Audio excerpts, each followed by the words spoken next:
Indo British advanced pain clinic నొప్పి మాయం surgery దూరం ఫర్ అపాయింట్మెంట్స్ 9155515563. అందరికీ నమస్కారం. నేను Swaroopa Potlapalli. Welcome to iDream. భార్యాభర్తలు బండికి 2 చక్రాల్లాంటి వాళ్ళు. ఇద్దరూ కలిసి నడిస్తే జీవితం సాఫీగా సాగుతుంది. అర్ధాంతరంగా ఒకరు వెళ్ళిపోతే మరొకరు శూన్యంగా మిగిలిపోతారు. ఎంతో ప్రాణంగా ప్రేమించి పెళ్లి చేసుకున్న ఉద్యమ గాయకుడు, ఉద్యమకారుడు, అలాగే తెలంగాణ రాష్ట్ర గిడ్డంగుల శాఖ కార్పొరేషన్ చైర్మన్ సాయిచంద్ అర్ధంతరంగా అనంత లోకాలకు వెళ్లిపోవడంతో ఒంటరిగా మిగిలిపోయారు రజనీ సాయిచంద్ గారు. వస్తున్న కన్నీళ్లను దిగమింగి ఆవేదనను అణిచిపెట్టి ఆమె ఇప్పుడు కొత్త ప్రయాణాన్ని మొదలుపెట్టారు. డాన్సర్గా మళ్లీ తన పాత జీవితంలోకి వెళ్లిపోయి ఎంతోమంది పిల్లలకు క్లాసెస్ చెబుతున్నారు. అసలు ఒంటరిగా మహిళ ఎలా సమాజాన్ని ఎదుర్కోవాలి, పిల్లలను ఎలా పెంచాలి, ఆమె ఆదాయ వనరు ఆర్థికంగా ఎలా నిలబడాలి, ఇలా అనేక విషయాల మీద ఈరోజు మనతో రజనీ సాయిచంద్ గారు మాట్లాడబోతున్నారు. ఆవిడ ప్రస్తుతం నాతో పాటు ఉన్నారు. హలో రజనీ గారు. హలో అండి. ఎలా ఉన్నారండి? పర్లేదండి. రజనీ గారు, ఎప్పుడు మీరు గుర్తొచ్చినా నాకు మీ ప్రేమ కథ గుర్తొస్తుంది, మీరు పడ్డ ఆవేదన గుర్తొస్తుంది. అయితే ఇప్పుడు మీరు డాన్సర్గా కొత్త ప్రయాణాన్ని మొదలుపెట్టారు. ముందుగా దాని గురించి తెలుసుకుందాం. అంటే ఇది కొత్త ప్రయాణం ఏం కాదు. నేను నేర్చుకున్నదే, నాకు తెలిసిందే, నేను ఇంతకుముందు చేసిందే.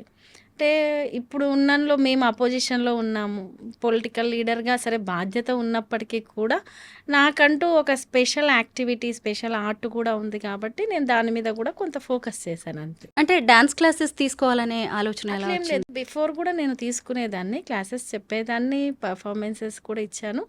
బట్ ఇప్పుడు అధికారం పార్టీగా ఉండి ఒక కార్పొరేషన్కి చైర్మన్గా ఉన్నప్పుడు ఉండే వెసులుబాటుకి ప్రతిపక్షంలో ఉన్నప్పుడు కొంత వెసులుబాటు దొరుకుతుంది కాబట్టి డ్యాన్స్ కాదు, నేను డ్యాన్స్ థియరీ క్లాసెస్ అనేది చెప్తున్నాను. ఇదంటే నేను కూడా మర్చిపోకుండా ఉంటాను. నాకు కూడా ఏదైనా మనం ఏ ఆర్ట్ కావచ్చు, ఏ పనైనా మనం నిరంతరంగా చేస్తూ ఉంటే ఉండేది, గ్యాప్ వస్తే మనకు కాన్ఫిడెన్స్ అనేది పోతుంది. అండ్ నేర్చుకున్నది కూడా మనం మర్చిపోయినట్టు అవుతుంది. ఇక డ్యాన్స్ అంటే నేను ప్రాక్టికల్ గురించి చెప్పట్లేదు, థియరీ పార్ట్ చెప్తున్నాను. పిల్లలిద్దరిలో నేను బాబుని చూశాను. చరీష్ పాట చాలా బాగా పాడాడు, వాళ్ళ నాన్నని గుర్తు చేశాడు. పాపకేమైనా మీలాగా డాన్స్ మీద ఇంట్రెస్ట్ ఉందా? పాప బాగా డ్యాన్స్ చేసిద్ది. ఇక ఇప్పుడే కదండి పిల్లలు, ఆల్మోస్ట్ ఇప్పుడున్న జనరేషన్లో ఏంటంటే ప్రతి పిల్లలకి ఏదో ఒక ఎక్స్ట్రా యాక్టివిటీ ఉంటుంది. బాడీ మూమెంట్ ఫ్రీగా ఉండడము, లేదు సాంగ్స్ పాడడము, గేమ్స్ బాగా ఆడడము, అట్లా ఎక్స్ట్రా యాక్టివిటీస్ లేకుండా పిల్లలు ఉండట్లేరు. వాటిని కొంచెం బూస్టప్ చేసి మనం ఎంకరేజ్ చేస్తే ఇంకా మంచిగా దాంట్లో జెమ్స్ అవుతున్నారు. అట్లాగే మా పాప కూడా తను కొంచెం డ్యాన్స్ మంచిగా చేసిద్ది.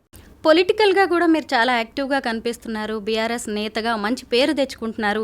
ఆ జర్నీ ఎలా ఉందండి? పొలిటికల్ జర్నీ అంటే ఇప్పుడు మేము ప్రతిపక్షంలో ఉన్నాం కాబట్టి ప్రజా సమస్యల మీద స్పందించాలి. ప్రతి ఒక్క ఇష్యూ మీద మాదైన కోణంలో మేము స్పందిస్తున్నాము, వెళ్తున్నాము, వీలైన చోట్ల పార్టిసిపేట్ చేస్తున్నాము. మాకు తెలిసిన దాన్ని, అంటే ప్రజలు పడుతున్న ఇబ్బందుల్లో మాకు తెలిసిన దాన్ని ఇంకా ఈ రకంగా ఉంటే బాగుంటుంది, ఆ రకంగా ఉంటే బాగుంటుందని ప్రభుత్వానికి కూడా సలహాలు ఇస్తున్నాం. సరే, వాళ్ళు రిసీవ్ చేసుకోకపోవచ్చు, కానీ సలహాలు ఇవ్వడం మాత్రం మా బాధ్యత కాబట్టి ఇస్తున్నాము. ఖచ్చితంగా భవిష్యత్తులో ఒక మంచి నాయకురాలిగా మాత్రం నన్ను చూస్తారు. మీ ప్రేమ, మీ పెళ్ళి, మీ పొలిటికల్ జర్నీ, గిడ్డంగుల శాఖ చైర్మన్గా కూడా, కార్పొరేషన్ చైర్మన్గా కూడా మీరు పనిచేశారు. ఇలా అన్ని కోణాల్లో మిమ్మల్ని చాలామంది ఫాలో అవుతూ ఉన్నారు. ఈ రోజుకి కూడా ప్రేమ వివాహం, కులాంతర వివాహం అంటే చాలు పెద్దవాళ్ళు ఒప్పుకోవట్లేదు, ఈవెన్ సొసైటీ కూడా యాక్సెప్ట్ చేయట్లేదు. ఒక్కసారి మీ ప్రేమ విషయంలో జరిగిన విషయాలేంటో తెలుసుకుందాం. మీ ఫ్లాష్ బ్యాక్కి వెళ్దాం. అంటే సగటుగా అంటే కామన్గా ఏం ఆలోచిస్తారంటే పేరెంట్స్కి ఎప్పుడు కూడా ఎంత ఎదిగినా పిల్లల్లానే అంటే వాళ్ళు పిల్లల్లానే ఉంటారు, పిల్లల్లానే కనిపిస్తారు.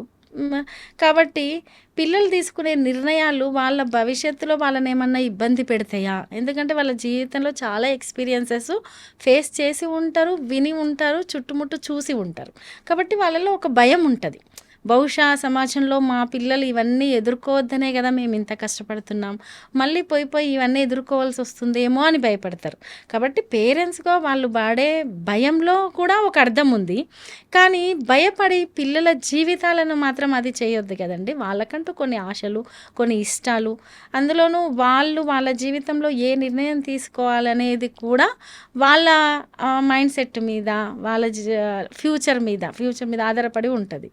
కాబట్టి చాలామంది పేరెంట్స్ ఏంటంటే కొంచెం కఠినంగా ఏదైనా లవ్ మ్యారేజ్ అంటే, లేదు సెలెక్ట్ చేసుకునే వాళ్ళ మీద ఏం తెలియకపోవడం వల్ల, అంటే ఎటువంటి పర్సన్ని సెలెక్ట్ చేసుకుంటారో ఏంటో అన్న భయంతో ఒక రకంగా బిహేవ్ చేస్తుంటారు. ఇక సమాజంలో మనం ఎంత కాదన్నా కులాలు, మతాలు, ఆర్థిక అసమానతలు, ఫైనాన్షియల్గా మాకు ఈక్వలా కాదా, లేదు మా క్యాస్ట్కి సంబంధించిన వాళ్ళని చేసుకోకపోతే రిసీవ్ చేసుకుంటారో లేదో, ఈ రకమైన సమాజంలో మనం ఉన్నాం. ది సేమ్ టైం మా మ్యారేజ్లో కూడా ఇవన్నీ అడ్డొచ్చినాయి. మేము వాటన్నిటిని అధిగమించినాం. ఒక రకంగా చెప్పాలంటే మేము నిలబడతాము, మేము చదువు విషయంలో నెగ్లెక్ట్ చేయలేదు, సొసైటీ పట్ల బాధ్యతగా ఉన్నాము. ఎవ్వరికి వాళ్ళు ఇప్పుడు సాయి అంటే ఒక భర్తగా మెన్గా తను ఎదగడమే కాదు, నేను చదువుకోవాలి, నేను ఎదగాలి, నేను నా కాళ్ళ మీద ఒకరి మీద డిపెండ్ కాకుండా నిలబడాలి అంటే ఈ రకంగా ఆలోచించినాం కాబట్టే పేరెంట్స్ని ఒప్పియగలిగాం. అంటే ఇప్పుడు లవ్ చేసుకునే వాళ్ళకి ఏదో ఇమీడియట్గా ఒక ఫేస్బుక్లోనో, ఒక ఇన్స్టాలోనో, లేదా సోషల్ అకౌంట్లోనో ఇంకెక్కడనో కలవడము, లవ్ ఎట్ ఫస్ట్ సైట్ లాగా ఇమీడియట్గా యాక్సెప్ట్ చేసుకోవడము, వాళ్ళ గురించి పూర్తిగా ఏం తెలియకుండా తర్వాత ఎంబడే విడిపోవడము, ఇవన్నీ జరుగుతున్నాయి. ఇప్పుడు సొసైటీలో ఇటువంటివి చాలా చూస్తున్నాం. కాబట్టి ఒక ఇద్దరు కలిసి జీవించడం అనేది, ఆ జర్నీ అనేది చిన్న విషయం కాదు. అనేక డిఫరెన్సెస్ ఉంటాయి. వాటిని ఒకరినొకరు అర్థం చేసుకోవడం, ఈ వ్యక్తి ఇలా ఉంటాడు అని మనకు అర్థం కావాలి అంటే తన గురించి కొంత జర్నీ చేస్తే తెలుస్తుంది. తెలిసిన తర్వాత కూడా ఇప్పుడు ఏం ఫీల్ అవుతారంటే నేను ఎందుకు కాంప్రమైజ్ కావాలి, లేకపోతే తనెందుకు కాంప్రమైజ్ కావాలి, లేకపోతే నువ్వులానే ఉండు. ఈ సొసైటీలో ఏ ఒక్కరూ నువ్వులా బతకలేరండి. మనం మన పిల్లల కోసం బతుకుతాం, మన పేరెంట్స్ వాళ్ళ పిల్లల కోసం బతుకుతారు, హస్బెండ్ కోసం కొన్నిసార్లు, బ్రదర్ కోసం కొన్నిసార్లు, సిస్టర్ కోసం కొన్నిసార్లు, నైబర్ కోసం కొన్నిసార్లు, ఇలా సమన్వయంతో బతుకుతాం మనం సొసైటీలో. అది లోపించడం వల్లనే ఈరోజు ఏ రిలేషన్షిప్ అయినా దెబ్బతింటూ ఉన్నాయి. కాబట్టి లవ్ మ్యారేజెస్ ఏం తప్పు కాదు, కానీ పేరెంట్స్కి అర్థమయ్యేటట్టు చెప్పి వాళ్ళని ఒప్పించి చేసుకోవాలనేది మేము చేసింది అయితే అది. పేరెంట్స్ కూడా కొంచెం వీళ్ళ అన్ని లవ్ మ్యారేజెస్ ఒకటేలాగుంటాయి, అందరూ వ్యక్తులు ఒకటేలాగుంటారు అనే భయం పక్కన పెట్టి అసలు వాళ్ళు ఎందుకు, ఏ రకంగా వాళ్ళకు ఒకవేళ తెలియకపోతే చెప్పండి, జీవితం అంటే ఇలా ఉంటుంది, ఇలా నడుచుకోవాలి, ఇలా ఉండాలి, ఇలా ఉంటే రిలేషన్షిప్స్ చాలా లాంగ్ జర్నీతో కూడుకున్న రిలేషన్షిప్స్గా ఉంటుంది అనేది చెప్పాల్సిన బాధ్యత పేరెంట్స్ది. పేరెంట్స్కి అర్థమయ్యేటట్టు చేయాల్సిన బాధ్యత వీళ్ళది. మేము అలాగే చేసాము, అలాగే ఉన్నాము. సాయి చంద్ గారితో మీ లవ్ స్టోరీ ఎలా స్టార్ట్ అయింది? మా లవ్ స్టోరీ అంటే చెప్పాను కదండి, ఇంతకుముందు కూడా చాలాసార్లు చెప్పాను. స్టూడెంట్ ఉద్యమాల్లో పనిచేసేవాడు సాయి, అలా పరిచయము. సాయి మంచి సింగరు, రైటరు. నేను అప్పటికి క్లాసికల్ డ్యాన్స్ నేర్చుకుంటున్నాను, కొంచెం సెమీ క్లాసికల్ డ్యాన్స్ చేసేదాన్ని. ఒక కాలేజెస్ అకేషన్లో కలిసామన్నమాట. అన్ని కాలేజెస్ కలిసి ఒక కాంపిటీషన్ పెట్టారు, అందులో సాయి పార్టిసిపేట్ చేశాడు, నేను చేశాను. అలా పరిచయం.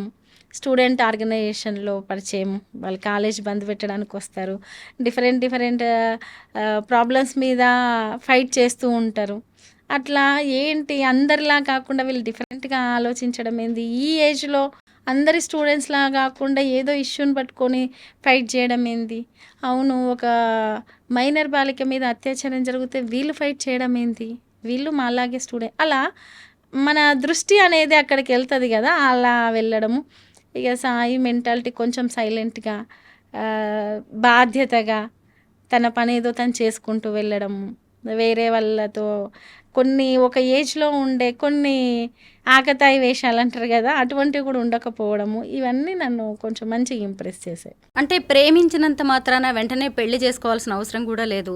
మనం ఏదో ఒక జాబ్లోనో లేదంటే ఏదన్నా అర్నింగ్ టైంలో పెళ్లి చేసుకుంటే మంచిది కదా. అసలు కొత్తగా ప్రేమించుకునే వాళ్ళకి మీరిచ్చే ఒక మెసేజ్ ఏంటి? అంటే జనరేషన్‌కి ఒక్కొక్కలాగా అయిపోయిందండి. ప్రేమైనా, రిలేషన్ అయినా, ఏదైనా. ఒక జనరేషన్‌లో ఒకలాగుండే, మా జనరేషన్‌కొచ్చేసరికి ఇప్పుడు జనరేషన్‌లోకొచ్చేసరికి ఒకలాగుంది. ఇప్పుడు జనరేషన్‌లో ప్రతి ఒక్కరు టెంపరరీగా, అది ఫైనాన్షియల్‌గా గూడా ఈ రోజుది ఈ రోజుకే, ఇప్పటిది ఇప్పటికే. లేదు ఇమ్మీడియేట్‌గా సెటిల్ అయిపోవాలి. లవ్ అయినా ఇమ్మీడియేట్‌గానే, కలిసి బతికినా ఇమ్మీడియేట్‌గానే, ఏదైనా గొడవొస్తే ఇమ్మీడియేట్‌గానే తేల్చేసుకోవాలి. ఇలా ఉంది. మా జనరేషను, బిఫోర్ జనరేషన్ అయినా అలా లేదు. ఏదైనా ఉంటే ఒకరినొకరు అర్థం చేసుకోవడము, తర్వాత స్టేబుల్‌గా ఉండడము, తర్వాత మనీ ఎర్న్ చేయడంలో కూడా ఒకరికొకరు కోఆపరేట్ చేయడము. సరే, ఒకప్పటి జనరేషన్‌లో ఉమెన్ ఎర్న్ చేయడం అనేది చాలా తక్కువ. ఇప్పుడు ఆల్మోస్ట్ చాలామంది ఉమెన్ బయటకొస్తున్నారు. ఏదో ఒక ఫీల్డ్‌లో వర్క్ చేస్తున్నారు. అక్కడ కూడా కొంత ఏంటంటే సమాజంలో జెండర్ మధ్యలో వచ్చిన ఈక్వాలిటీని కూడా కొన్నిసార్లు జీర్ణించుకోలేక కూడా గొడవలయ్యే సందర్భాన్ని చూస్తున్నాం. కాబట్టి చదువుకోవడము, ఫైనాన్షియల్‌గా ఒకరి మీద డిపెండ్ కాకపోవడం అనేది మనిషిగా ఉండే హక్కు. అది ఉమెన్‌కుంటది, మెన్‌కుంటది. వీళ్ళకే ఉంటది, ఈ జెండర్‌కే ఉంటదనేం లేదు. కాబట్టి ఖచ్చితంగా ప్రతి ఒక్కరం వాళ్ళ కాళ్ళ మీద వాళ్ళు నిలబడ్డ తర్వాతనే లైఫ్ జర్నీ స్టార్ట్ చేయాలి. మీరు కూడా అంటే ఎవరికైనా సరే పెళ్లి చేసుకున్నప్పుడు ఒక రకంగా ఉంటుంది, ప్రేమించేటప్పుడు జీవితం ఒక రకంగా ఉంటుంది. మీరు ఎప్పుడైనా ఏదైనా ఫేస్ చేశారా పెళ్లి చేసుకున్న తర్వాత? అంటే సొసైటీ నుంచి కావచ్చు, లేదంటే మీ ఇద్దరి మధ్య ఏదైనా అండర్స్టాండింగ్లో లోపాలు రావడం కానీ అలాంటివి ఏదైనా ఇష్యూస్? అంటే సహజం అండి. ఎవరమైనా ఇప్పుడు ఏం జరగలేదండి, మేమంతా చాలా సాఫీగా ఉన్నాము, చిన్న డిస్టర్బెన్స్ కూడా లేదు, చిన్న గొడవ కూడా లేదు, చిన్న అలక కూడా లేదు అంటే అది రిలేషన్‌షిప్పే కాదు. అవి సహజంగా జరుగుతుంటాయి. దాన్ని సర్దుబాటు చేసుకుంటూ పోవడమే కదండీ లైఫు. ఒకటి. రెండవది, ఇప్పుడు మా ఇద్దరి మధ్య డిస్టర్బెన్సెస్ అంటే చిన్న చిన్నయి. ఏదన్నా ఉంటే, మనకు నచ్చినది ఏదన్నా ఉంటే అవతల వాళ్ళకి నచ్చకపోతే అదెందుకిట్లా, ఇదెందుకిట్లా అట్లా చిన్న చిన్నగా ఉన్నప్పుడు, ఇప్పుడు మనకి ఇష్టమైన వాళ్ళు చేసేది కూడా మనకు నచ్చాలనేం లేదు. కొన్నిసార్లు అది వాళ్ళకి ఇష్టమై ఉండొచ్చు, మనకిష్టం కాకపోయి ఉండొచ్చు. బట్ అది వాళ్ళ ఇష్టం కదా అని చెప్పి మనం అగ్రీ అవుతాం. ఏ అట్లా వచ్చిన చిన్న చిన్న డిస్టర్బెన్సెస్ తప్ప పెద్దగా మేము భారీ ఎత్తున గొడవ పడే డిస్టర్బెన్సెస్ అయితే ఏం రాలేదు. కాకపోతే మనము యాజ్ ఏ హ్యూమన్ సైకాలజీ ప్రకారం ఏంటంటే, ఈ రోజు ఉన్నట్టే ప్రతి డే ఉంటుంది అనేది ఉండదండి. ఎప్పుడైనా అది కెరీర్‌లో అయినా సరే, లవ్‌లో అయినా సరే, ఈవెన్ మనం కిడ్స్‌నైనా చిన్నప్పుడు ఎట్లా చూస్తాం, కొంచెం పెద్దగా అయినాక ఎట్లా వదిలేస్తాం. అలాగే లవ్‌లో కావచ్చు, మ్యారేజ్ అయిన కొత్తలో కావచ్చు, అప్పుడు ఇచ్చిన టైమే ఎప్పుడు ఇయ్యాలి, అప్పుడు లవ్‌ని ఎక్స్‌ప్రెస్ చేసినట్టే ఎప్పుడు ఎక్స్‌ప్రెస్ చేయాలి అంటే అట్లా ఉండదు కదా. లైఫ్ అన్నప్పుడు అది బాధ్యతతో కూడుకున్నది. చాలా బాధ్యతలుంటాయి ఎవరికైనా. ఉమెన్‌కైనా ఉంటాయి, మెన్‌కైనా ఉంటాయి. ఇక్కడ ఈమె పనులలో ఈమెకి తీరిక ఉండకపోవచ్చు. మెన్‌కి కూడా ఇప్పుడున్న కాంపిటీషన్ సొసైటీలో తీరిక ఉండకపోవచ్చు. మన పట్ల ప్రేమ ఎంత ఎక్స్‌ప్రెస్ చేస్తుర్రు ఏంది అని కాదు, ఉందా లేదా అనేది మనకు తెలిస్తే చాలు కదా. సో, ఆ ఎక్స్‌ప్రెషన్‌లో లోపాల వల్లనే ఇప్పుడు జనరేషన్‌కి గొడవలు అయితున్నాయేమో. మాకైతే చాలా తక్కువే పెద్ద డిస్టర్బెన్సెస్ ఏమి ఉండకపోయేది. Love and inter caste marriage చేసుకునేవాళ్ళు అటువైపు మన పేరెంట్స్ గురించి ఆలోచించాలి, పుట్టబోయే పిల్లల గురించి, నెక్స్ట్ జనరేషన్ గురించి కూడా ఆలోచించాలి. మీరు ఎప్పుడైనా మీ పిల్లల విషయంలో సొసైటీ నుంచి ఏదైనా వివక్షను ఎదుర్కోవడం కానీ, మన చుట్టాల దగ్గర నుంచి, మన బంధువుల్లో, లేదు అంటే ఆ పిల్లలకి కాస్ట్ దగ్గరకు వచ్చేసరికి ఎవరికైనా అది చాలా ఇంపార్టెంట్ అండి. ఆ విషయంలో మీరు ఎలాంటి నిర్ణయాలు తీసుకున్నారు? ఒకటి, మ్యారేజ్‌కి ముందు సొసైటీలో క్యాస్టిజం అనేది ఇంతుందా అనేది నాకు తెలీదండి. ఉన్నది చెప్తున్నాను. మ్యారేజ్ తర్వాతనే నేను ఫేస్ చేశాను. అయితే దాన్ని మా వే ఆఫ్ లైఫ్ స్టైల్ కావచ్చు, థింకింగ్ కావచ్చు, మేము ఒక రూట్ అంటే మేము నిలబడే అది ఉంటుంది కదా, దానితో అధిగమించినాం ఎంతో కొంత. సొసైటీలో సహజంగా ఇంటర్ కాస్ట్ మ్యారేజ్ చేసుకునే ప్రతి ఒక్కరిని ముందల అనకపోయినా వెనకాల ఏదో ఒక మాట ఇప్పటికీ అంటూనే ఉంటారు, అంటారు. అనరని మాత్రం నేను అనుకోను. రేపు కూడా, ఫ్యూచర్‌లో కూడా, నెక్స్ట్ జనరేషన్‌లో కూడా. అయితే ఆ టైంలో మనకి ఒక్కొక్క ఏజ్ గ్రూప్‌లో మనకు ఒక్కొక్క దాని మీదనే నాలెడ్జ్ ఉంటది. అది దాటిన తర్వాత ఇప్పుడు ఫ్యామిలీ లైఫ్, పిల్లల మీద మనం మ్యారేజ్ చేసుకుందాం అన్నప్పుడు పిల్లల వరకు ఆలోచించేంత నాలెడ్జ్ ఏడుంటదండి? మన ఇద్దరి గురించే ఆలోచిస్తాం. అప్పుడు ఇది పిల్లల మీద పడుతుందా, లేదు పిల్లల భవిష్యత్తుకి ఏమన్నా ప్రాబ్లం అవుతుందా, మన పిల్లల్ని ఎట్లా చూస్తారు, లేదు మనల్ని ఎట్లా చూస్తారు అనే ఆలోచనలు ఉండవు. ఎందుకంటే అప్పుడు వ్యక్తులుగా మన మనస్తత్వం ఏంది, మనం ఒకరికొకరికి నచ్చినమా, మన లైఫ్ జర్నీ బాగుంటుందా అనేది ఆలోచించుకుంటాం. కానీ జర్నీ చేసే క్రమంలో ఖచ్చితంగా డిఫరెంట్ మైండ్ సెట్తో కూడిన పీపుల్తో కలిసి ప్రయాణం చేయాల్సి ఉంటుంది లైఫ్లో. దాంట్లో ఖచ్చితంగా ఒకరు డిఫరెంట్గా చూస్తారు. అది పిల్లల మీద కూడా కొంత ప్రభావం ఉంటుంది, మన కెరీర్ మీద ప్రభావం ఉంటుంది. బట్ అలా చూసే వాళ్ళనే మీరు డిఫరెంట్గా చూడండి. మేమైతే అలాగే చూసాం. అలా చూసే వాళ్ళే సొసైటీలో ఒక మెంటల్లీ డిజార్డర్ని ఎలా చూస్తారో వాళ్ళని అలా చూసాం మేమైతే. అంటే మేము చాలా మెచ్యూర్డ్ సొసైటీని కోరుకున్నాం, ఈక్వాలిటీ సొసైటీని కోరుకున్నాం. రేపు నెక్స్ట్ జనరేషన్ కూడా ఈక్వల్గా ఉంటే, అందరూ ఎదిగితే, అందరూ ఈక్వల్గా ఉంటే, gender equality, caste equality, financial equality, ఇటువంటి ఈక్వాలిటీ సొసైటీని కోరుకున్నప్పుడు వాళ్ళు మెంటల్లీ డిజార్డర్స్ లెక్కనే. మేము అలా ఫిక్స్ అయినాం కాబట్టి మేము కొంత మానసికంగా ప్రశాంతంగా ఉండగలిగినాం. కొందరు సైకలాజికల్గా చాలా వీక్ అవుతారు, ఒక కామెంట్ని భరించలేరు, ఏదైనా వెనకాల అంటుంటే పిల్లల్ని ఏమన్నా తట్టుకోలేరు, కెరీర్లో కూడా చాలా ఎదుర్కొంటుంటారు. కాబట్టి సొసైటీలో ఎదుర్కోరు, చాలా అద్భుతంగా ఉంది సొసైటీ, ఏం కాదు మీరు ఇలాగే చేసుకొని ముందరికి వెళ్ళండి, మీరు మార్పును కోరుకుంటున్నారు, మీరు బెటర్ సొసైటీని కోరుకుంటున్నారు, బెటర్ థింకింగ్లో ఉన్నారు. బట్ సొసైటీ మొత్తం అట్లేం లేదు, డిఫరెంట్ మైండ్ సెట్తో కూడిన వ్యక్తులు ఉన్నారు. మిమ్మల్ని ఖచ్చితంగా టార్గెట్ కూడా చేస్తారు, దానికి మీరు సిద్ధం కావాలి అంతే. రజనీ గారు 100 ఏళ్ళు మీతో ఉంటారు అనుకున్నారు సాయి చంద్ గారు, కానీ ఆయన సడన్గా మీకు దూరం అయిపోయారు. 1.5 ఏళ్ళు అవుతున్నట్టుంది కదా ఆయన. అయితే సాయి చంద్ గారు ఆ రోజు ఎప్పుడైనా ఇంకేదైనా హెల్త్ ఇష్యూస్ ఉన్నాయా, ఆ రోజు ఏం జరిగిందండి? లేదండి, హెల్త్ ఇష్యూస్ ఏం లేదు. బట్ కరోనా అయితే కొంచెం చాలా సీరియస్గానే వచ్చింది. స్టెరాయిడ్స్ హెవీగా ఇచ్చారు, లంగ్స్ ఇన్ఫెక్షన్ వచ్చింది. హాస్పిటల్లో ఒక 15 days, ఆల్మోస్ట్ 20 days వరకు హాస్పిటల్లో ఉన్నారు. డిశ్చార్జ్ అయినాక కూడా మేము రెగ్యులర్గా డాక్టర్ ఏదైతే ప్రిఫర్ చేస్తున్నారో ఆ టైప్ ఆఫ్ మెడిసిన్ తీసుకున్నాం. కొన్ని డేస్ వరకు స్టెరాయిడ్స్ హెవీగా ఇచ్చినందుకు బ్లడ్ థిన్నర్స్ వాడాలి, ఇవన్నీ చెప్తారు కదా. బట్ సాయి వర్క్ ఎట్లా అంటే కొంచెం ఒకటే ప్లేస్లో ఫుడ్ ఉంటుంది, ఒకటే టైప్ ఆఫ్ ఫుడ్ ఉంటుంది అనేది కాదు. నిద్ర కొంచెం తక్కువే, కొంచెం స్ట్రెస్తో కూడిన ఫీల్డే, ఎప్పుడు బ్రీత్తో పని ఉండేది. కాబట్టి ఏంటో నాకు అర్థం కాలేదు. కానీ అది కరోనా ఎఫెక్టా, ఇంకోటా, ఒకరు మీ కప్పులకి దిష్టి తగిలింది అంటారు, ఒకరు అది అంటారు. అంటే ఎవరి యాంగిల్లో వాళ్ళు అంటారు. ఎవరు ఏదైనప్పటికీ కూడా నష్టం అయితే జరిగింది. ఆ రోజు ఒక ఆల్ ఆఫ్ సెకండ్స్లో అంటారు కదా, అలా జరిగిపోయిందండి అంతే. మేము ఏమైంది అనుకునే లోపే సాయి పడిపోయాడు, హాస్పిటల్కి తీసుకెళ్ళడం. తర్వాత విషయం నాకు చెప్పకుండా కొద్దిసేపటి వరకు చెప్పడం. నేను మాత్రం ఏదైనా ఫుడ్ అటు ఇటే కళ్ళు తిరిగి పడిపోయిందా అట్లా, అంటే అట్లెట్లా కళ్ళ ముందర ఇలా పడిపోవడము అనే ఒక షాక్లో ఉన్నాను. ఆ రోజు మీరు ఏడ్చిన ఏడుపుని నేను ఎప్పటికీ మర్చిపోలేను. నేను వీడియోస్లో అలాగే చూశాను. ఒక రకంగా మీరు కుప్ప కూలిపోయారు, అసలు ఇంకా జీవితమే లేదు అన్న స్థితిలో మళ్ళీ మీరు ఎలా నిలబడగలిగారు? నిజంగా చెప్పాలంటే నేను చాలా నవ్వుకుంటూ ఉండే మెంటాలిటీ నాది. చాలా అంటే బిఫోర్ నన్ను చూడలేదు కాబట్టి నన్ను కొంచెం సీరియస్గానే చూశారు చాలామంది. కాబట్టి ఇలా ఎక్స్పెక్ట్ చేస్తారు, అంటే ఇప్పుడు ఉన్నదాన్ని సీరియస్గా ఉంటుంది అనుకుంటారు. నేను చాలా నవ్వుకుంటుండే మనస్తత్వము. లైఫ్లో బాధ అంటే ఇట్లుంటుంది, ఏడుపు అంటే ఇట్లుంటుందా, లైఫ్ అంటే ఇట్లుంటుందా అని చూపించింది నాకు కాలం. నేను ఒకటే ఫిక్స్ అయ్యాను, నేను చాలా అంటే సాయితో పాటు సాయి స్ట్రగుల్ని చూశాను. మనం అన్నీ ఒక 18 years ఏజ్ నుంచి చాలా చూసాం లైఫ్లో. ఎవరో బిల్డ్ చేసి ఇచ్చిన లైఫ్ కాదు, మనమే ఒక్కొక్కటి చాలా నిదానంగా ఓపికగా.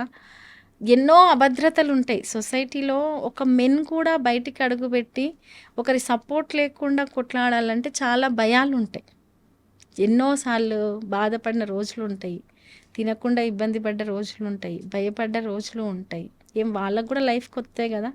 సో వాటన్నిటినీ అధిగమించి ఒక స్టేజ్కి వచ్చి ఇంకా ఎంతో లైఫ్ చూడాల్సి ఉంది. ఒక్కసారిగా పేక ముక్కల్లాగా కుప్పకూలిపోయింది కదా. ఒక 15 రోజుల వరకు అయితే నాకు ఏం అర్థం కాలేదండి, అసలు ఏమీ అర్థం కాలేదు. ఎవరు మాట్లాడినా నాకు వినపడట్లేదు, ఏం జరిగిందో కూడా అర్థం కావట్లేదు. బట్ ఒక 15 రోజుల తర్వాత నేను ఒకటే ఫిక్స్ అయినా, ఇంకా నేను చెయ్యాల్సింది ఏదో ఉంది కాబట్టి నేను బతికున్నా, నేను అది చెయ్యాలి. సాయి స్టార్ట్ చేసిన జర్నీ మిడిల్లో ఆగిపోయింది. ఆ జర్నీని నేను కంటిన్యూ చేయాలి అంటే ఫస్ట్ నేను నేర్చుకోవాలి, సొసైటీలో ధైర్యంగా నిలబడాలి, ఎవరేం మాట్లాడినా దాన్ని రిసీవ్ చేసుకునేయడం, అవసరమైతే తిరిగి అది ఇచ్చే తత్వం కూడా నేర్చుకోవాలి. అన్నిటికంటే ముఖ్యంగా ఏంటంటే నా కాళ్ళ మీద నేను నిలబడాలి. ఇవన్నీ చేస్తేనే నేను సాయి అనుకున్నది చేయగలుగుతా అనేది ఇంకా నేను మెంటల్లీ ఫిక్స్ అయిపోయినా. ఆ ఒక్క మొండితనమే నన్ను నడిపించింది. కొన్నిసార్లు ఒక పెద్ద యుద్ధంలో కూడా మొండి ధైర్యంతో పోతుంటారు చూడండి, వాళ్ళు విజయం సాధిస్తారు ఒక్కరున్నా. అంటే ఒక మూర్ఖుడికి మొండితనము డేంజరే, ఒక మేధావికి మొండితనం చాలా గొప్పదే. అట్లా ఒక మంచివాడికి అంటే ఒక్కొక్క లక్షణానికి మొండితనం యాడ్ అయితే ఒక్కొక్క రకమైన ఫలితం వస్తుంది అంటారు. అట్లా మొండి ధైర్యం అనేది నన్ను ముందరికి తీసుకెళ్ళింది. సాయి చంద్ గారు చనిపోయే నాటికి గిడ్డంగుల కార్పొరేషన్ చైర్మన్గా ఉన్నారు కదా, ఆ తర్వాత ఆ పోస్టు మీకు వచ్చింది. మళ్ళీ ఆ తర్వాత రాజకీయ పరిణామాలు మారిపోయాయి, మీరు దాన్ని వదిలేయాల్సి వచ్చింది. అంటే అప్పటిదాకా ఏదో ఒక ఆసరా దొరికిందిలే అనిపించింది. తీరా చూస్తే ఇటు రాష్ట్రంలో మీ బీఆర్ఎస్ పార్టీ కూడా లేకుండా పోయింది. మళ్ళీ ఆయన వెళ్ళిపోవడం మీకు ఎంత పెద్ద షాకో, ఇవన్నీ కూడా మిమ్మల్ని చాలా ఇబ్బందులకు గురి చేసే విషయాలే. వీటిని ఎలా తట్టుకున్నారు? ఒకటి, సాయి ఇన్సిడెంట్ తర్వాత చాలామంది నా దగ్గరకు వచ్చి రేపు సోర్స్ ఏంది అన్నట్టు మాట్లాడుతూ ఉన్నారు. చాలామంది చుట్టాలు కావచ్చు, ఇంకొకరు. నాకేమనిపించిందంటే ఆ సందర్భంలో అసలు బతికే లేదంటే వీళ్ళు సోర్స్ గురించి ఆలోచిస్తున్నారేంది అంటే, నేనున్న సిచ్యువేషన్ వేరు, నేనున్న మైండ్ సెట్ వేరు. దాంట్లో నేను నెక్స్ట్ ఏందని ఆలోచించే పరిస్థితిలో లేను. కానీ వాళ్ళు అది కాదు కదా, వాళ్ళు లైఫ్లో కొన్ని చూసుంటారు, విన్నుంటారు, వాళ్ళు నెక్స్ట్ ఏందని ఆలోచిస్తున్నారు నా చుట్టూ ఉన్న వాళ్ళు. కానీ నేను అటువంటి పరిస్థితులు లేను. అయితే నాకు ఇక్కడ ధైర్యంగా ఎంతో కొంత రూట్ వేసింది మాత్రం సాయి చేసిన శ్రమ, బీఆర్ఎస్ పార్టీ. నిజంగా చెప్పాలంటే కేసీఆర్ గారు నాకు ఇచ్చిన ధైర్యము ఈ రోజుకి కూడా నన్ను నడిపిస్తుంది. లేదు, రాజకీయంగా నేను స్టెప్ తీసుకునేటట్టు చేసింది, ప్రతి విషయాన్ని మాట్లాడేటట్టు చేస్తుంది అంటే మాత్రం బీఆర్ఎస్ పార్టీ, కేసీఆర్ గారు, హరీష్ రావు గారు, కేటీఆర్ గారు. అయితే ప్రతి ఒక్కరి లైఫ్లో, చాలామంది ఉమెన్ లైఫ్లో ఈ రకమైన సోర్సు ధైర్యం ఉండకపోవచ్చు. కానీ నాకు ఇప్పుడు కొన ప్రాణం ఉంటే ఎక్కడో ఒక చిన్న తాడు దొరికితే మనము ఎక్కగలుగుతాం అంటారు కదా, అలా నాకు ఒక రూట్ వేసింది అనుకోండి సాయి. లేదు, వాళ్ళు అలా రిసీవ్ చేసుకున్నారు అనుకోండి, అదైతే దొరికింది. అట్లనే నేను చైర్మన్గా బాధ్యత తీసుకోవడం అంటే, నేను డే 1 నుంచి సాయి చైర్మన్గా చేసింది చూశాను, పొలిటికల్ జర్నీ చూశాను. డే 1 నుంచి జీరో నుంచి చూశాను పొలిటికల్ జర్నీ సాయి. ఎందుకంటే మూమెంట్ తర్వాతనే కదా రాజకీయంగా మలుపు తిప్పుకోవడం. అనేక విషయాలు ఇంట్లో డిస్కస్ చేయడము, చాలామంది రావడము, కలవడము. ఒక డాక్టర్ ఇంట్లో ఉంటే కొన్ని మెడిసిన్స్ గురించి వైఫ్కి తెలుస్తుంది ఆటోమేటిక్గా. ఒక టీచర్ ఇంట్లో ఉంటే ఆటోమేటిక్గా టీచర్ కొలీగ్స్ ఏర్పడిపోతారు. ఎట్ ది సేమ్ టైం ఒక పొలిటీషియన్ ఇంట్లో ఉన్నప్పుడు కూడా వాళ్ళ ఇంటి ఎన్విరాన్మెంట్ చుట్టూ కూడా ప్రజా సమస్యలు, ఏదో ఒక ఇష్యూ, ఎవరో ఒకరు రావడము, మాట్లాడడము, ఏం జరుగుతుంది, రాష్ట్ర దేశ రాజకీయాల గురించి ఖచ్చితంగా చర్చ జరుగుతుంది. ఇక ఏదైతే అది అయ్యింది. నేను ఆ రూట్లోనే వెళ్దాం అనుకున్నప్పుడు నేను అటెందుకు వెళ్ళొద్దనే ఒక మొండిగా డెసిషన్ తీసుకోవడం జరిగింది. వెళ్ళాను. ఓకే, నేను అదే నాకు బ్రతుకునిస్తుంది అని అనుకోలేదు. అసలు నేను ఊపిరి పీల్చుకోవడమే చాలా నేను ఇప్పుడు ఊపిరి పీల్చుకుంటున్నాను అనే దాంట్లోనే ఉన్నాను. ఇంకా ఆ స్టేజ్లో ఇమీడియట్గా ఆ ఊపిరి కూడా ఏదో ఒకటి అన్నట్టు ఇమీడియట్గా ప్రభుత్వం పోవడము, చైర్మన్గా తీసేయడము. నేను ఒకటి ఏమనుకున్నానంటే, ఆ పదవి పోగానే బహుశా నా కష్టమే నన్ను నిలబెట్టే విధంగా కాలం నన్ను తయారు చేస్తుందేమో, నేను నేర్చుకోవాల్సింది ఇంకేదన్నా ఉందేమో. అసలు నేను బతకని అనుకున్నాను కదా, బ్రతికిన. బయటికి అడుగు పెట్టిన అనుకున్నాను కదా, పెట్టిన. రాజకీయం అనే టఫ్ రంగాన్ని నేను లేనేమో అనుకున్నా కదా, చేసుకున్నా. యాజ్ ఎ చైర్మన్గా అదేందో కొంత కాలమే కావచ్చు కానీ తెలుసుకున్నా. నెక్స్ట్ నన్ను నేను రెడీ చేసుకోవడానికి కాలం నాకేదో టెస్ట్ పెడుతుంది. ఇంకా బలంగా కావాలంటే ఏమంటారు కదా, ఒక శిల్పం చాలా అద్భుతంగా తయారు కావాలంటే ఎక్కువ దెబ్బలు తినాలి అంటారు. ఉలి దెబ్బలు ఎక్కువ తినాలంటారు. బహుశా ఈ దెబ్బలన్నీ రేపు భవిష్యత్తుకు నన్ను నేను తయారు చేసుకోవడానికి కాలం తయారు చేస్తుందేమో. సాయిని మించిన దెబ్బ ఇంకొకటి ఉండదు. ఇది చాలా చిన్న దెబ్బలే.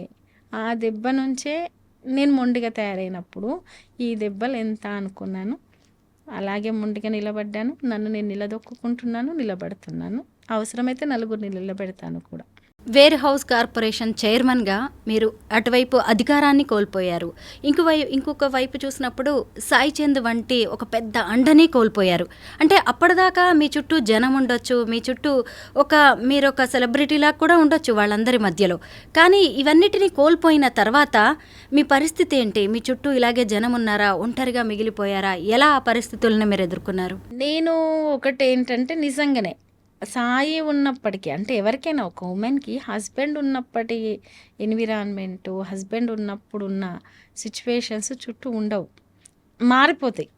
నేను ఒకటే ఫిక్స్ అయ్యాను. మనం సాధారణంగా ఆలోచిస్తే ఒక కుటుంబాల్లో 70 ఏళ్ళ వయసున్న మహిళకు భర్త కోల్పోయినా ఆ ఇంటి ఎన్విరాన్మెంట్ మొత్తం ఒక రకంగా అయిపోతుంది. ఆమె పోయి కొడుకుల ఇళ్ళనో ఇంకెక్కడనో ఉండి ఏదైనా చిన్న చిన్న మాటకు అప్పటి వరకు లైఫ్ను ఒక స్థాయిలో లీడ్ చేసి ఉంటుంది కదా, పిల్లలు మన్మళ్ళు అన్ని రకాలుగా లీడ్ చేసి ఉంటుంది. లీడ్ చేసిన తను భర్త పోగానే ఎవరేమన్నా పడే పరిస్థితికి, సైలెంట్ అయ్యే పరిస్థితికి అట్లా వచ్చేసి ఉంటుంది. అది ఏజ్ గ్రూప్తో సంబంధం లేకుండా వచ్చేస్తుంది. నేను ఒకటే ఫిక్స్ అయినా, సాయి ఉంటే ఏ రకమైన ఎన్విరాన్మెంట్ ఉంటుందో, ప్రొఫెషనల్గా కావచ్చు, ఇంట్లో కావచ్చు, మా పిల్లల మైండ్ సెట్ మీద కావచ్చు, అది ఉంచాలి అని ఫిక్స్ అయినా. అది ఉండడం కోసం నేను ఏ రకంగా మూవ్ కావాలి, ఏ రకమైన వర్క్ చేయాలి, ఎట్లా కష్టపడాలి. కాబట్టి ఆ రోజు నుంచి ఈ రోజు వరకు సరే సాయి లేడు, ఒక వేదిక మీదకి వెళ్తే సాయి లేడు అనిపిస్తుంది, లేదు ఇంట్లో నలుగురం కూర్చొని తినేటప్పుడు ఇంకా రాలేదు అనేటట్లు తప్పితే ఇంటి చుట్టూ ఎన్విరాన్మెంట్ మొత్తం సాయికి తెలిసిన పరిచయం ఉన్న సర్కిల్ లేదు, పిల్లల దగ్గర ప్రతిదీ సాయి ఉన్నట్టే నేను ఉంచడానికి ట్రై చేస్తున్నాను. దానివల్ల ఏంటంటే నాకు కొంచెం కాన్ఫిడెంట్, నేను ఏదో ఒకటి చేస్తున్నాను, ఈయన ఉన్నట్టే చేస్తున్నాను, ఈయన చేసిన దాంట్లో కనీసం ఒక 30% అన్న చేయగలుగుతున్నాను అని. దానివల్ల ఆ లోటును భర్తీ చేయలేము, అది వేరే విషయం. కానీ నాకు రూట్ అనేది ఆ రూపంలోనే వెళ్తుంది. అంటే సాయి ఏదైతే వేసి పెట్టిండో ఆ రూట్లో మనిషి కనబడట్లేదు, కానీ నేను నడుస్తున్నా. సాయి చంద్ గారి ఆశయం ఏంటి? ఆయన లక్ష్య సాధనను మీరెలా సాధించబోతున్నారు? ఈరోజు కొత్తగా నేను చెప్పకపోయినా సొసైటీకి అందరికీ తెలుసు, సాయి ఉంటే ఇప్పటి వరకే అసెంబ్లీలో అడుగు పెట్టేవాళ్ళు, లేదు ఏదో ఒక ప్రజాప్రతినిధిగా మాత్రం ఖచ్చితంగా ఉండేవాడు. ఒక యంగ్, రేపు భవిష్యత్తుకు ఒక యంగ్ లీడర్గా మాత్రం ఒక మంచి, ముఖ్యంగా ఉమ్మడి పాలమూరు జిల్లాల్లో ఒక మంచి డైనమిక్ లీడర్గా మాత్రం ఉండేవాడు. నేను డే 1 రోజు బయటకు వచ్చినప్పటి నుంచి చెప్తున్నాను, ఒక కళాకారుడిగా సాయం చూశారు, ఒక చైర్మన్గా సాయం చూశారు. భవిష్యత్తులో ఇంకొక 10 ఏళ్ళు ఒక యంగ్ లీడర్గా ఉంటే సాయి ఎలా ఉండేవాడో కొంతమందికి మాత్రమే తెలుసు. అది నేను చేసి చూపిస్తాను, ఆ దిశగానే నేను వెళ్తున్నా అని చెప్పాను. ఖచ్చితంగా ఒక యంగ్ డైనమిక్ లీడర్గా సాయి ఎలా పనిచేసేవాడు అంటే, చాలామంది అనుకోవచ్చు ఎవరైనా చేస్తారు, పనిదేముందండి, అవకాశం వస్తే ఎవరైనా చేస్తారు. అవకాశాలు మనం ఎత్తుకుంటూ రావండి, అవకాశాలు మనం క్రియేట్ చేసుకోవాలి. అలాగే అనేక అవకాశాలను సాయి క్రియేట్ చేసుకుంటూ మెట్టు ఎక్కుకుంటూ వెళ్ళిండు. నాటే ఈజీ, తీసుకుపోయి ఎవరో అక్కడ కూర్చోబెట్టలేదు. అంత చిన్న ఏజ్లో కూడా అంత ఈజీగా కొన్ని ప్రాబ్లమ్స్ రావు, ఏదైనా అది వచ్చిందంటే కూడా చిన్న విషయం కాదు. కాబట్టి నేను ఆయన మెట్టు పేర్చుకుంటూ వెళ్ళిన దాన్ని రేపు నెక్స్ట్ జనరేషన్కి ఇంత అద్భుతంగా చేసి ఇక్కడ కుప్పకూలి పడిపోయింది అనే మాటను ఉంచదలుచుకోలే. అది తర్వాత నేను నిర్మించదలుచుకున్నా, ఖచ్చితంగా నిర్మిస్తా.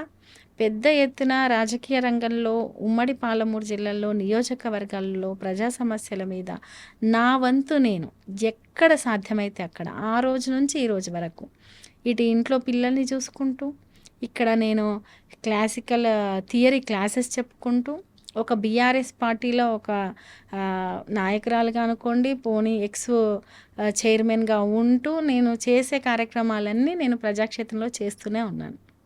మీరు వెల్ ఎడ్యుకేటెడ్, పీజీ చేశారు, క్లాసికల్ డాన్సర్.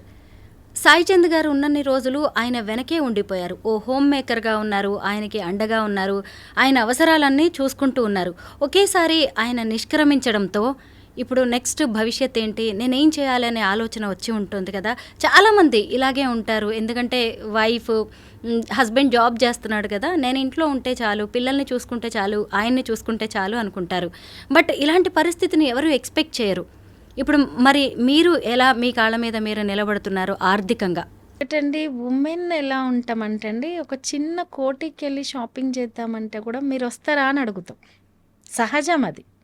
అంటే మనకు తెలియక కాదు, వెళ్ళలేక కాదు, మన మనస్తత్వం అది అలా ఫిక్స్ అయిపోయింది అంతే. ఖచ్చితంగా ప్రతి ఒక్కటి చిన్న విషయం ఉన్న హస్బెండ్తో షేర్ చేసుకోకుండా ఉండము. ఈవెన్ చిన్న విషయం ఉన్న హస్బెండ్ని ఇన్వాల్వ్ చేయకుండా ఉండం. అందులోనూ ఒక హోమ్ మేకర్గా లేదు హౌస్ వైఫ్గా ఉండి కుటుంబాన్ని మాత్రమే చూసుకుంటున్న వాళ్ళు బయటి ప్రపంచంలో వెళ్ళి వేరే వర్క్ చేయడానికి మూవ్ అవ్వడం చాలా కష్టం. కొన్ని ఇయర్స్ వరకు అట్లా ఉన్నవాళ్ళు. అయితే నేను ఒకటేమనుకున్నానంటే, ఏదైనా అది ఉమెన్ కావచ్చు, మెన్ కావచ్చు, ఇప్పుడున్న సొసైటీలో ఫిజికల్గా చేసే వర్క్ కంటే మెంటల్గా నాలెడ్జ్ పరంగా చేసే వర్క్సే చాలా ఎక్కువగా ఉంటున్నాయి మన సొసైటీలో. అంటే ఉమెన్ ఎందుకు వెనకబడింది? ఫిజికల్గా కంపేర్ చేయడం వల్లనే వెనకబడ్డాం కదా. కాబట్టి అన్ని రంగాల్లో ఏదో ఒక దాంట్లో, ప్రతి ఒక్క దాంట్లో వాళ్ళ మార్క్ వేసుకుంటున్నప్పుడు నేనెందుకు వెళ్ళొద్దు, నేనెందుకు చేయొద్దు, ఇదెందుకు చేయొద్దు, ఇప్పుడు నాకు క్లాసికల్ ఫీల్డ్ టచ్ ఉంది, ఎందుకు స్టాప్ చేయాలి? ఎందుకు నాకు వీలైన క్లాసెస్ చెప్పొద్దు?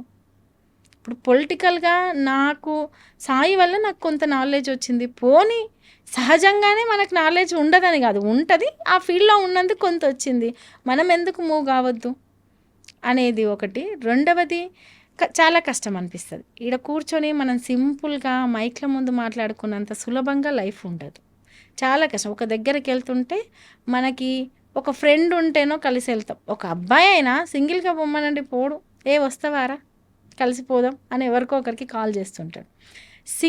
ఇప్పుడు అదే హస్బెండ్ లేకుండా ఉమెన్ తోడుకొకరిని కూడా అంత కంఫర్ట్గా రమ్మని పిలవలేదు. ఎవరి జీవితాలు వాళ్ళవి, నా అవసరం కోసం రమ్మంటున్నామనేమో అనుకుంటారేమో అని అట్లా అనేక రకాల ఇబ్బంది పడుతుంటుంది. లేదు, ఫైనాన్షియల్గా ఎవరి మీద ఆధారపడ్డా ఎవరేమనుకుంటారో అన్న బాధ, భయము అన్నీ ఉంటాయి. అసలు ఆధారపడలేదు, చాలా చులకన అయిపోతుంది. కాబట్టి నేను ఒకటే ఫిక్స్ అయిపోయాను, నేను ఫైనాన్షియల్గా ఒకరి మీద ఆధారపడినంత వరకు నేను ఒకరికి సమాధానం చెప్పుకోవాల్సిన అవసరం లేదు. రెండవది, ఒకవేళ నేను ఒకరికి ఓదార్పునివ్వాలి, నేను మదర్ని, నేను ఒక స్టేజ్లో ఉన్నా, నేను యాజ్ ఎ మదర్ లాగా ఆలోచించాలి. అంటే నా ముందు నేను అందరినీ చిన్నపిల్లలానే చూడాలి. నాకు ఒకరి నుంచి ఓదార్పు అవసరం లేదు, ఒకరి నుంచి జాలి అవసరం లేదు, ఒకరి నుంచి కరుణ అవసరం లేదు, ఒకరి నుంచి ఇంకేదో అవసరం లేదు. నేనే అవసరమైతే నాకంటే కింది వాళ్ళకు, నాకంటే పిల్లలకి నేను ఒక పెద్దలా ఆలోచించి వాళ్ళకి ఏదైనా ఇద్దాం, సాయం చేద్దాం, ఓదార్పు ఇద్దాం, ఇంకేదైనా చేద్దాం. కాబట్టి నేనేది ఎక్కడి నుంచి ఎక్స్పెక్ట్ చేయట్లేదు. నేను నిలబడాలనుకుంటున్నా, అవసరమైతే నేనే ఒకరికి ఇద్దామనుకుంటున్నాను. అటువంటప్పుడు నన్ను నేను ఇంతకు ముందున్న మైండ్ సెట్కు డిఫరెంట్గా తయారు చేసుకోవాలంటే ఏం చేయాలి? ఫస్ట్ నేను ఖాళీగా ఉండొద్దు అంటే పనిలో ఉండాలి. పోనీ పని లేదంటే పనిని క్రియేట్ చేసుకోవాలి. ఒకవేళ అప్పటికీ లేకపోతే చదవాలి, సాధ్యమైతే బుక్స్ ముందలేసుకోవాలి, తెలియంది తెలుసుకోవాలి. అలా నన్ను నేను కొత్తగా తీర్చిదిద్దుకునే పనిలో పడ్డాను, అదే చేస్తున్నాను. రజనీ గారు, ఓ మహిళని సమాజం భర్త ఉన్నప్పుడు చూసే విధానం ఒక రకంగా ఉంటుంది, ఆయన లేనప్పుడు చూసే విధానం ఒక రకంగా ఉంటుంది. మనం ఎవరితోనైనా మాట్లాడినా, ఏ అవసరానికో లిఫ్ట్ అడిగినా కానీ, లేదంటే మన ఇంటికి ఓ వ్యక్తి వచ్చి వెళ్ళినా కానీ సొసైటీ చూసే చూపుల్లో చాలా తేడా ఉంటుంది. ఇలాంటి వాటిని మీరు ఎప్పుడైనా ఇబ్బందులు ఫేస్ చేశారా? ఎలా వీటన్నిటిని ఎదుర్కొంటున్నారు? ఈ రోజు వరకైతే నేను ఫేస్ చేయలేదండి. ఎందుకంటే నేను ఇంతకుముందు కూడా చెప్పాను, మనం ఆర్థికంగా ఒకరి మీద ఆధారపడే అసహనంలోకి నెట్టివేయబడితే ఖచ్చితంగా మనం ప్రతి ఒక్కరికి చులకనవుతాం. రెండవది, నిన్ను నువ్వు ఎలా కాపాడుకుంటావు అనేది నీ చేతుల్లో ఉంది అనేది నేను నమ్ముతా. ఏ ఉమెన్కైనా 50% కంటే ఎక్కువ తనని తను ఎలా కాపాడుకుంటుంది అనేది తన చేతుల్లో ఉంటుంది అనేది నమ్ముతా. కాబట్టి నా బిహేవింగ్, నా నడవడిక అనేది సాధ్యమైనంత వరకు ఒకరు వేలెత్తి చూపకుండా ఉండే విధంగానే నేను ఉంటా. ఒకవేళ వన్స్ అవతల వ్యక్తి వేలెత్తి చూపిండు అంటే అది వాడి బుద్ధిని నేను మార్చలేను కదా. ఇప్పుడు నన్ను నేను తీర్చిదిద్దుకోగలుగుతా ఏ రకంగా అయినా. ఇంకా అవతల ఒక కుంచిత బుద్ధి ఉన్న వాళ్ళని ఏ రకంగా మనం మార్చగలుగుతాం? ఇక వాళ్ళ గురించి ఆలోచిస్తూ మనం ఆగిపోతే అక్కడే మనం ఆగిపోతాం. మూడవది, వన్స్ నిజంగానే ఇక్కడ అనేవాళ్ళు ఎవరు లేరు కాబట్టి ఈ ఉమెన్ని అంటే హస్బెండో ఇంకెవరో తోడు లేని ఉమెన్ అంటే తిరిగి అనేవాళ్ళు ఎవరు లేరు అన్న ఒక భయం ఉండదు కాబట్టి కూడా ఎట్లా అంటే అట్లా మాట్లాడతారు. ఆ ధైర్యం కూడా నువ్వే కావాలి, ఒక ఇద్దరి ధైర్యము నువ్వే కావాలి. నేను అదే ఫిక్స్ అయ్యాను. ఇప్పుడు ఇక్కడ నేనే సాయి, నేనే రజని. నన్ను ఎవరన్నా ఏమంటే సాయి ఎట్లా రియాక్ట్ అవుతాడో నేను అట్లే రియాక్ట్ కావాలి. నన్ను ఏమన్నా అనకుండా చూసుకోవాల్సిన బాధ్యత కూడా నాదే. ఎందుకంటే నా హస్బెండ్ ఉంటే వైఫ్ అలా నువ్వు ఇలా ఉంటే అలా అంటురని నాకు కొన్ని జాగ్రత్తలు చెప్తాడు. అంతే కదా, సహజంగా ఇలా ఉంటే బాగుంటుంది, ఇలా మాట్లాడితే బాగుంటుంది, ఇలా నడుచుకుంటే బాగుంటుంది. ఒక ఏజ్లో తల్లిదండ్రులు మనకు కొన్ని చెప్తారు, ఆ తర్వాత హస్బెండ్ కూడా కొన్ని చెప్తాడు. ఈవెన్ మనం కూడా హస్బెండ్ కొన్ని చెప్తాం. మంచి అయినా రిసీవ్ చేసుకుంటాం. మనకు చాలా ఇబ్బందిగా అనిపిస్తే లేదు ఇవి నచ్చట్లేదు అని చెప్తాం. అట్ ది సేమ్ టైం నేను ఆ పని చేస్తుంటే నా హస్బెండ్ ఆ పనిలో నన్ను ఎలా చూస్తుండే, నేను మంచిగానే బాధ్యతగానే ఉంటున్నానా, లేదు ఏమన్నా పిచ్చిగా ప్రవర్తిస్తున్నానా ఏంది అనేది నన్ను నేనే ఒకసారి రెక్టిఫై చేసుకుంటా. కాకపోతే సొసైటీలో మాత్రం అనేవాళ్ళు ఎప్పుడైనా ఉంటారు, అది ఎక్కడైనా ఉంటారు. మ్యారేజ్ అయిన వాళ్ళను అంటారు, అనని వాళ్ళని అంటున్నారు, ఇప్పుడు చిన్న పిల్లల్ని అంటున్నారు. ఒక చిన్న మంచి మోటివేషనల్ వీడియో పెట్టినా కూడా అంటున్నారు కింద కామెంట్స్. కాబట్టి ఆ టైప్ ఆఫ్ మైండ్ సెట్ అనేది క్రియేట్ అయిపోయింది. వాళ్ళ గురించి ఆలోచిస్తూ మీరు ఆగిపోవద్దు అనేది నేను. అలా అని ఎవరేమన్నానని మా ఇష్టం వచ్చింది చేసుకుంటాము అని అంటే మనకు బాధ్యత ఉండాలి. బాధ్యత గల వ్యక్తులుగా బయటకు వచ్చినాం కాబట్టి ఇష్టం వచ్చింది చేసే అదిగా ప్రవర్తించడం నేను ఏ రోజు ప్రవర్తించలేదు, నేనైతే అలా ప్రవర్తించను. సాయి చంద్ గారు మీ పాపని వాళ్ళ అమ్మలా ఉంటుందని చాలా ప్రేమించేవాళ్ళు కదా. పిల్లలకు కూడా అసలు తల్లిదండ్రులు ఇద్దరూ కావాలి, వాళ్ళతో ఎంతో అటాచ్మెంట్ ఉంటుంది. ఇప్పుడు మీరు అసలు సింగిల్ పేరెంట్గా పిల్లలిద్దరిని ఎలా పెంచుతున్నారు? ఇంకొక వైపు చూస్తే పాలిటిక్స్లో కూడా మీరు కొంత యాక్టివ్గా కనిపిస్తూనే ఉన్నారు. ఎలా మేనేజ్ చేస్తున్నారు? ఇప్పుడు నాకు రెండే అండి. ఒకటి పొలిటికల్గా నా జర్నీ, రెండు నా పిల్లలు. ఇదే నా ప్రపంచం. సో నాకు దొరికిన టైము నేను ఆ పొలిటికల్గా మూవ్ అయ్యే ప్రోగ్రామ్స్ కావచ్చు, డిఫరెంట్ యాక్టివిటీస్కి ఏవైనా స్పెండ్ చేయడం, రెండు నా పిల్లలతో స్పెండ్ చేయడం. నేను ఖచ్చితంగా డేలో వాళ్ళు ఏం చేసిర్రు, స్కూల్లో ఏం జరిగింది, వాళ్ళు ఫుడ్ ఎట్లా తిన్నారు, ప్రతిదీ నేను ఖచ్చితంగా తెలుసుకుంటా. పడుకునేటప్పుడు వాళ్ళతో నేను కొద్దిసేపు స్పెండ్ చేస్తా, మాట్లాడతా, ఏంటి ఏ రకమైన షేరింగ్ అనేది. వన్స్ వాళ్ళు ఎక్కడన్నా ఎవరినన్నా పేరెంట్స్ని చూసి ఫీల్ అవుతుంటాయి, అంటే మా ఫాదర్ రాలేదని, అటువంటిది అంటే నేను ఓవర్కమ్ చేయడానికి అది చేస్తాను. పిల్లలకి ఎట్లుంటుందంటే వాళ్ళతో ఎక్కువ ఆడుకుంటే వాళ్ళు డైవర్ట్ అయిపోతుంటారు, వాళ్ళతో ఎక్కువ స్పెండ్ చేస్తే వాళ్ళు డైవర్ట్ అయిపోతుంటారు. అట్లాంటి ఫాదర్ అనే ఎమోషన్ నుంచి డైవర్ట్ అవుతారు అనేది కాదు, ఆ టైంకి కొంచెం సైకలాజికల్గా ఫీల్ కాకుండా ఉంటారు కాబట్టి వాళ్ళతో స్పెండ్ చేస్తారు. రెండవది, ఎప్పుడు కానీ పిల్లలకి ఒక ఫాదర్ లేకపోతేనే, ఒక మదర్ లేకపోతేనే చిన్న చిన్న సంతోషాల కంటే అతిపెద్ద సంతోషం వాళ్ళ కెరీర్, వాళ్ళ స్టడీ, అవి మిస్ అయినాయి అనుకోండి. మా ఫాదర్ లేకపోవడం వల్లనే మా జీవితాలు ఇట్లయినాయి, మా మదర్ లేకపోవడం వల్లనే మా జీవితాలు. మనం చాలామంది జీవితాల్లో వింటుంటాం, మా నాన్న ఉండుంటేరా అసలు మా లైఫ్ ఇట్లుండకుంటుండే, మా అమ్మ ఉండుంటారా మన లైఫ్ ఇట్లుండకుంటుండే అని షేర్ చేసుకునే చాలామంది పిల్లల్ని వింటుంటాం. నేను ఒకటే అనుకున్నా, మా పిల్లల లైఫ్లో మా నాన్న ఉండుంటే మా లైఫ్ ఉంటుండే అనే వర్డ్ రావద్దని నేను ఫిక్స్ అవుతున్నా. మా నాన్న ఉండుంటే కాదు, మీ నాన్న ఉన్నాడు, మీ నాన్న నాతోడు చేపిస్తున్నాడు, మీ నాన్న చేయాల్సినవన్నీ నేను చేస్తా అనేది నేను ఫిక్స్ అయినా. సో ఖచ్చితంగా తండ్రిగా లేదు తల్లిగా చిన్న చిన్న సంతోషాలలో మిస్ కావడం ఒక ఎమోషన్, వాళ్ళ జీవితాలనే మిస్ కావడం ఒక్కటి. కాబట్టి ఈ చిన్న చిన్న సంతోషాలనే నేను ఎలాగో తిరిగి తెచ్చేయలేను. అందరం కలిసి ఉండడం, కలిసి తినడము. ఇక ఫాదర్ అంటే ఎట్లుంటారో ఇంక కొత్తగా చెప్పాల్సిన అవసరం లేదు. అది నేను ఎట్లాగో తెచ్చేయలేను. కాబట్టి వాళ్ళ లైఫ్ ఏదో, వాళ్ళ స్టడీ, వాళ్ళ కెరీరు, వాళ్ళు అనుకున్నది, వాళ్ళ ఫాదర్ ఉంటే వాళ్ళు ఏ స్థాయిలో అచీవ్ అయ్యేవాళ్ళో అది మాత్రం నేను తెచ్చేయగలను. ఖచ్చితంగా నేను తెచ్చిస్తాను. మీరు సాయి చందు గారిని కోల్పోయిన రోజు కావచ్చు, ఆ తర్వాత మీరు గిడ్డంగుల కార్పొరేషన్ చైర్మన్గా మీరు ఆ చైర్లో కూర్చుంటున్నప్పుడు కావచ్చు, మేమున్నామంటూ కవిత గారు మీకు ఎంతో భరోసా ఇచ్చారు. ఆ తర్వాత ఆమె జీవితం కూడా ఒక రకంగా ఒకేసారి మారిపోయింది. జైలుకి వెళ్ళొచ్చిన తర్వాత ఆవిడని మీరు ఏమన్నా కలిశారా? కలిశానండి. కవితక్కని జైలుకి వెళ్ళొచ్చిన తర్వాత కలిశాను. ఒకేసారి మారిపోయిందని ఏం లేదు. రాజకీయాల్లో ఒడిదుడుకులు అనేవి సహజం అండి. అందులోనూ చాలా పవర్ఫుల్గా ఉండే పొలిటీషియన్స్కి ఇంకా నిజంగా చెప్పాలంటే ఇంకా చాలా స్ట్రగుల్స్ ఎదురవుతాయి. అలాగే కవితక్క గారి లైఫ్లో కూడా ఒక స్ట్రగుల్ ఎదురైంది. దాన్ని తను ఓవర్కమ్ చేసింది. మళ్ళీ వచ్చారు. రేపు పబ్లిక్లో ఖచ్చితంగా ఉంటారు. ప్రతి విషయం మీద కొట్లాడతారు. కాకపోతే ఒక ఉమెన్గా ఆ స్టేజ్ అనేది చాలా స్ట్రగుల్. ఈ మధ్య మీరు కేసీఆర్ గారిని కూడా కలిసినట్టున్నారు కదా, పిల్లలతో కలిసి. ఏమన్నారు ఆయన? ఎందుకు ప్రత్యేక కారణం ఏమైనా ఉందా? మా బాబు బర్త్డే ఉండే అండి. పుట్టినరోజు సందర్భంగా వెళ్ళడం జరిగింది, కలవడం జరిగింది.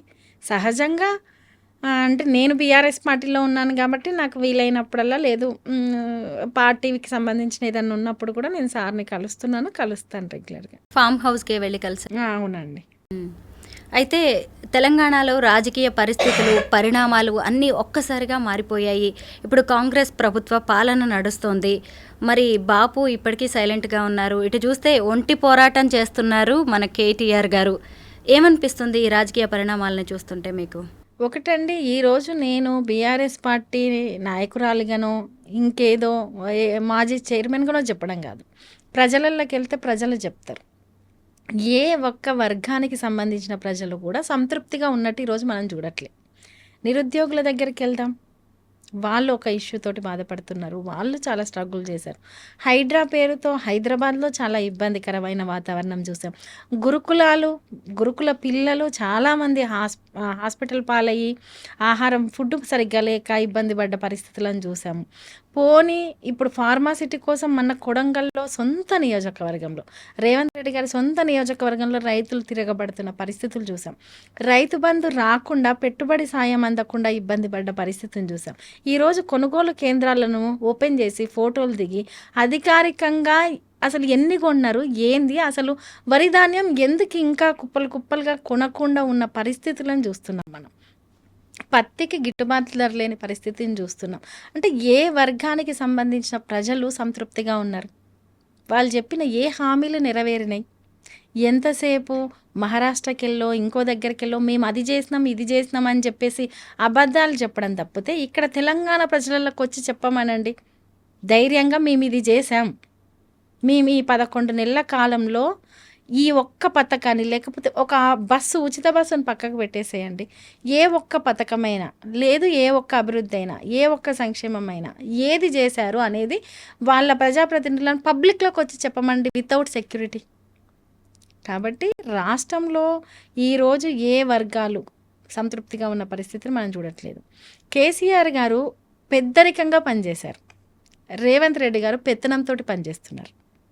పెద్దరికంగా పనిచేసే వాళ్ళు, ఇంట్లో పెద్దరికంతో పనిచేసే వాళ్ళు ఎలా ఉంటారు, ఇంటి పెద్ద ఎలా ఉంటారు, అందరికీ అన్నీ అందినాయా లేదా, అందరూ సంతోషంగా ఉన్నారా లేదా, అలాగే కేసీఆర్ గారు అన్ని సంక్షేమ పథకాలు అందినాయా లేదా, అన్ని ప్రాంతాల్లో అభివృద్ధి చెందుతుందా లేదా, అంత సాగునీరు అందిందా లేదా, ఇలా కేసీఆర్ గారు పనిచేశారు.